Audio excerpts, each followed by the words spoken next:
Ugh, I need some sleep.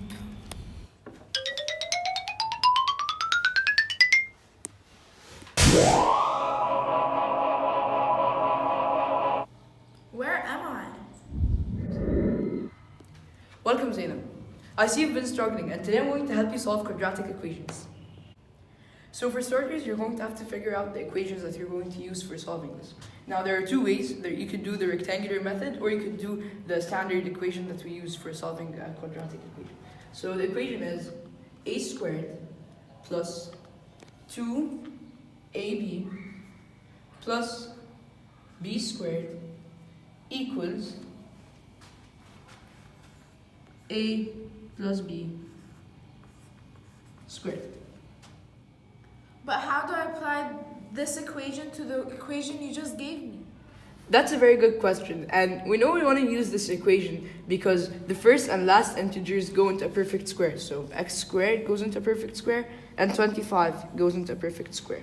So our first step is identifying our a's and our b's. So our a will be x, and our b will be 5, because the square root of 25 is 5, and the square root of x squared is x. Oh, so the next step will be applying these numbers to the equation? That's exactly right. And now we have to apply our a's and our b's into the equation. So a is going to be x, so it's going to be x squared plus 2ab, so it's 2 times x times 5, plus b squared, and in this case b is 5, so it's going to be plus 5 squared equals a plus b squared. Now, the immediate thing that people usually do, which confuses them, is that they think they have to solve this expression, which is not true. In reality, they have to figure out whether this expression looks similar to their first expression.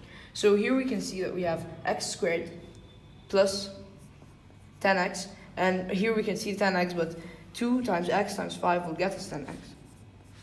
Plus 5 squared is 25. Now that we know that our equation looks identical to the one we have in the beginning, we can now solve for this second part of the equation, which will get us our answer. So a plus b squared, in this case our a is x, so we will have x, and our b is 5, so plus 5 squared. But I know there's a different way. You start off by writing down your equation. Then you get your first and last integers and put them in the diagonal boxes.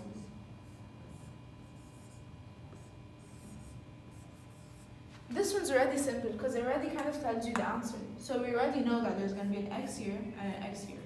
You start off with the diagonal method. But what is the diagonal method? The diagonal method is actually pretty simple. You start off by multiplying both of these numbers. You get 25x squared. Then, the product of these two diagonal boxes has to equal the product of these two diagonal boxes. You start off by picking two numbers. The sum of these two numbers has to equal the middle integer, which is 10x in this case. However, the product has to equal the last integer, which is 25. But what number could fit these two categories? In this case, it's going to be 5x. 5x plus 5x equals 10x, but 5x times 5x equals 25x squared. And it doesn't matter the order that you put them in since they're the same number. 5x, 5x. Then you need to get the numbers that are on the outside. We already have these two x's because it was given to us. Now we're going to have to figure out what number times x equals 5x. Wouldn't that be 5? That's exactly right. And since they're both the same number, we can put 5 here and the 5 here. Now, we're going to rewrite the equation we had in the beginning. X squared plus 10x plus 25. Then we're going to write an equation using the numbers we have on the outside. 5 plus x times 5 plus x.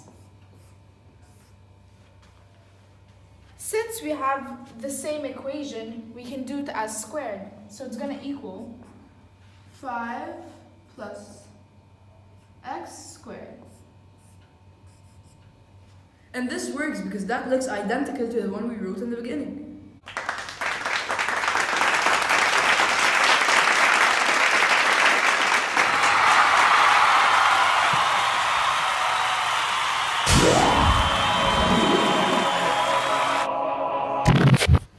Oh, now I get it. And that's how you solve quadratic equations.